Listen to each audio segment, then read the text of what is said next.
seems that your journey has ended. Very sorry about that. It was always going to end this way, of course. If it weren't by me, it would have just been by some other, terrible thing. You could not imagine how terrible it would be. I get scared thinking about it. Glad it's not me. It reminds me of a time I was speaking to my good friend Orville. We were sitting on a park bench watching the pigeons. I was on the left, he was on the... Oh, wait, was I on the right or left? Anyways, it doesn't matter. We were sitting on there watching the pigeons.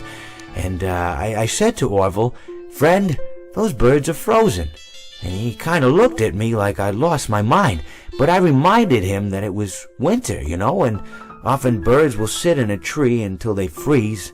And then they sort of fall to the ground until the sun warms up and they can, move around again. So I said to Orville, "You might as well save those breadcrumbs until the birds thaw, because they can't very well enjoy them in the condition they're in." To which he asked what I meant, and asking what condition the crumbs should be in before he threw them to the birds, assuming that I meant the birds couldn't enjoy the breadcrumbs in the condition that the crumbs were in, when in fact I had meant the birds could not enjoy them in the condition that the birds were in, considering that the birds were frozen. So he took a moment and then threw his last handful onto the ground. I said to him, "Orville, why did you throw the breadcrumbs to the birds when I just told you they're frozen?" To which he responded, "The breadcrumbs are not frozen." Again, misunderstanding my words. I didn't mean to say that the breadcrumbs were frozen when I said I told you they're frozen. I'd been referring to the birds.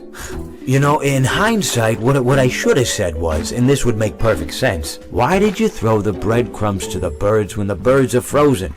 He misunderstood upon my correction, stating that he didn't know what else to do with the breadcrumbs, and that perhaps, when the birds thawed, they'd still be able to eat the crumbs. So I said to Orville, and this is what I said to him, I said, "Orville, the birds may be dead,